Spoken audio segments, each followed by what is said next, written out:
पुत्रदा एकादशी व्रत कथा और पूजा विधि। नमस्कार दोस्तों, भगवान विष्णु के भक्तों को समर्पित आज के इस विशेष वीडियो में आपका स्वागत है।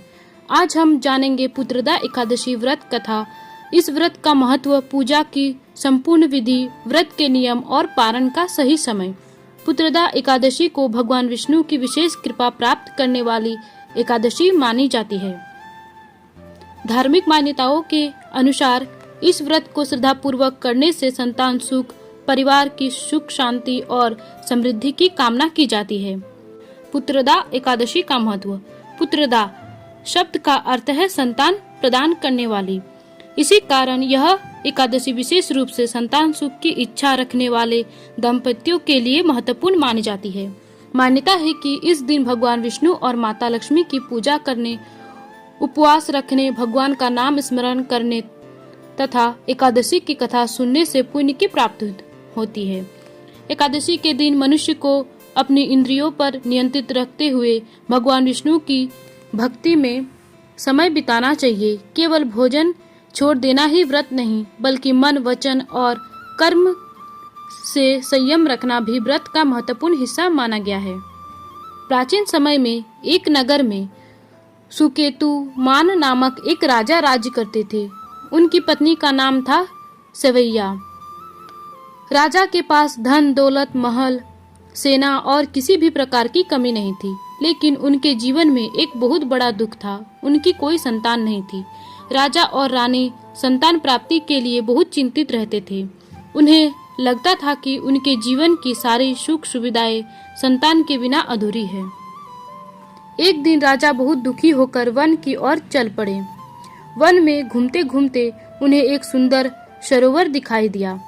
सरोवर के आसपास उनके ऋषि मुनियों के आश्रम थे।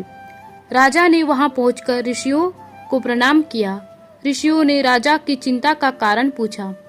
राजा ने अपनी पूरी समस्या उनके सामने रख दी और कहा कि मेरे पास सब कुछ है, लेकिन संतान न होने के कारण मेरा मन हमेशा दुखी रहता है। तब ऋषियों ने राजा को पुत्रदा एकादशी व्रत का करने की सलाह दी। उन्होंने बताया कि श्रावण शुक्ल पक्ष की एकादशी भगवान विष्णु को अत्यंत प्रिय है। यदि राजा श्रद्धा और नियम पूर्वक इस व्रत का पालन करेंगे तथा भगवान विष्णु की पूजा करेंगे तो उनकी मनोकामनाएं पूर्ण हो सकती है। राजा ने ऋषियों की बात को श्रद्धा पूर्वक स्वीकार किया।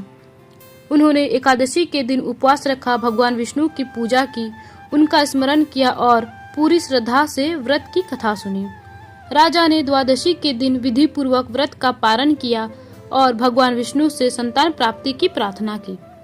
भगवान विष्णु की कृपा से कुछ समय बाद रानी ने एक तेजस्वी पुत्र का जन्म दिया। राजा और रानी का जीवन खुशियों से भर गया। तभी से यह मान्यता प्रचलित हुई है कि पुत्रदा एकादशी का व्रत श्रद्धा पूर्वक करने से भगवान विष्णु की कृपा प्राप्त होती है और संतान सुख की मनोकामना के लिए यह व्रत विशेष फलदायी मानी जाती है। पुत्रदा एकादशी की पूजा विधि। एकादशी के दिन सुबह जल्दी उठकर स्नान करें और साफ सुथरे वस्त्र पहने। इसके बाद भगवान विष्णु के सामने व्रत का संकल्प लें। पूजा स्थान को साफ करके भगवान विष्णु की प्रतिमा या तस्वीर स्थापित करें। भगवान को पीले फूल, पीले वस्त्र, तुलसी दल, चंदन और फल अर्पित करें। भगवान विष्णु को तुलसी बहुत प्रिय मानी जाती है, इसीलिए पूजा में स्वच्छ तुलसी दल अर्पित किया जा सकता है। इसके बाद दीपक और धूप जलाकर भगवान विष्णु का ध्यान करें।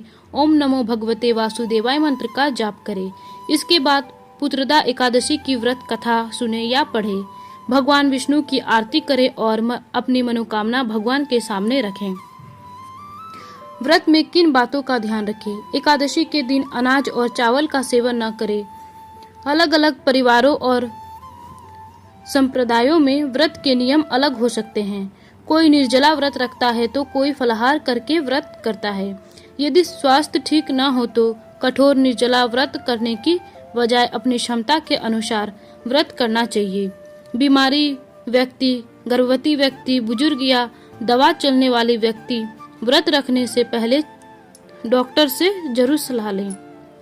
एकादशी के दिन क्रोध, झूठ, विवाद और नकारात्मक विचारों से बचना चाहिए। भगवान विष्णु का स्मरण करें और जरूरतमंदों की सहायता करें। पारण का महत्व। एकादशी व्रत का पारण अगले दिन द्वादशी तिथि में किया जाता है।